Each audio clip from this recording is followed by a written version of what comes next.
This is an SV06 that had a clogged nozzle. What we're going to do is clean the extruder gears. The reason we're going to clean the extruder gears is that when you get a clog, the extruder is going to continue to try push, and it's going to just grind away the filaments. So we need to go in there and we need to clean those gears. First thing you got to do, if you have a custom duct like I do, you got to pull my fan off first, unfortunately. So get in here, yank this screw out, yank this screw out. Mine just uses two little screws in the front and then hooks onto the back, so that comes off pretty easy. You may have noticed I missed step one. Turn off the printer. Goodbye. Remove the ribbon cable. On the SV06, there are 3 screws that hold the tool head to the bracket. 1, 2, 3. Gonna pull those guys out. I think this is the right one.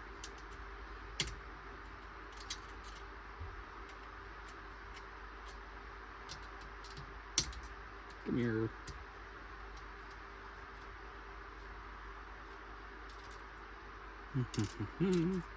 One, 2, 3 screws. Hold on to the tool head of the third one just to make sure it doesn't yeet itself to oblivion. Now that we have this guy off, there are 3 screws in the back. We're going to pull those screws off. Uh-oh, wrong size. At one point, I lost my screws.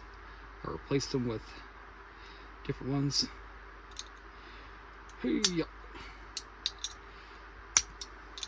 They are, oh my, over torqued, clearly. Oh no, that's right, I used Loctite. Didn't want it coming back off. 1, 2, 3. These are usually countersunk screws. At one point I clearly replaced mine with some socket cap ones. I don't fully recall why I did that, but that's what's here. 3 screws. Get those into a safe place so you don't lose them. Undo your connectors. Careful not to bend them really tight or damage them. Oh, goodbye. So, now that we have that board off, we have access to the 2 screws that hold the housing to the motor. So we're going to get in there. 1 screw, 2 screw. You do not need to remove these guys completely. You just have to be loose. Once they're there, you should be able to give it a little wiggle. And voila, we've opened our SV06 extruder. And as you can see, it is absolutely full of crap. We're going to have to clean that out. The way I clean out my extruder gears is with a stiff nylon brush.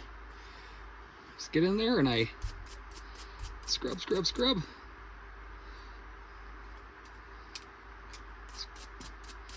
Just scrubbing along the hobbing to try to get the nylon teeth or bristles in there to pull all this stuff out. You can give it a little spray with isopropyl if you really want to, but this is usually good enough. You can also notice that this thing's completely exposed to the inside. Debris can sometimes get into those extruder gears down there. Uh-oh. That's not where you belong. Get back in there. You'll notice that it slowly wears away these gears. The housing and the gears themselves are Delrin, so while they are low friction, they are prone to wearing themselves away with debris that is in there. Mine still turns okay though, so it's alright. Yeah, we're just gonna work at this for a few minutes, clean all these teeth out. Friendly reminder, you are going to have to do the teeth on the idler side too. This is a dual gear extruder, so there are 2 sets of hobbed teeth that grip the filament. This one here is also full of crap, so we're going to clean that one too. Once you are reasonably confident that you have cleaned out the gears on both those guys, just check the inside of the housing. Clean any of the stuff out of there if you can too. Like I said, these things are not very good at separating the gear, the drive gears from where there could be a lot of debris, so just take a few minutes, give it a good old tidy up, make sure that there's nothing else in there. Now that we've got that all cleaned out, we can reassemble our extruder. Let's put that back in there. These two housings, line them back up. Make sure you have the sensor facing away from the inlet, making sure it's, you know, being correctly assembled. Voila! Presses back together. Everything all lines up. You can screw those two housing screws back down. Uh-oh. Oh, there we are. Just gentle torque there. If you have... Oh, where'd that go? Uh-oh. Okay. After a long, arduous journey, I've located the other screw. So, screw those little guys back down to hold the extruder body and the tool head body to the motor. If you have Loctite, it's good to apply some on these guys. They don't need a crazy amount of force, they just need to be nice and snug. Now that we have that extruder motor back together, we can reattach our back plate with our cables. Line those back up again. Like I said, I don't know why, but at some point I replaced them with these socket head screws. You should not do that because it makes it hard to get this all aligned and straight. This bracket holds the entire tool head straight downwards, so if it's twisted, well, your nozzle's not going to be going straight up and down either, which means one edge might be catching on your prints as it's moving along. You want the nozzle to be facing straight flat against the bed. So I'm going to just look at this and make sure it's relatively straight.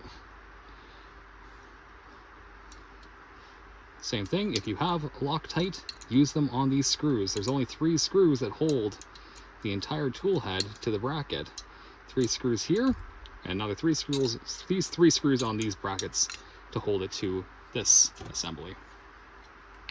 That's nice and snug. Reconnect everything right here. Oh,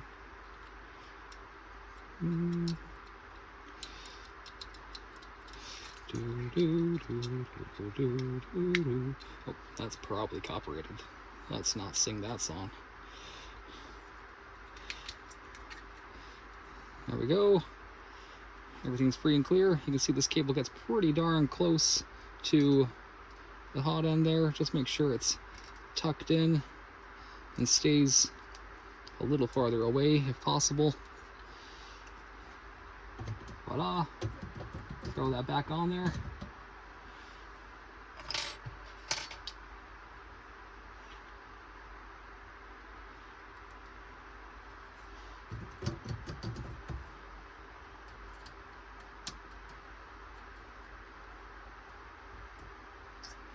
And same thing, just make sure that everything is nice and flat against each other. You don't want this bracket to be twisted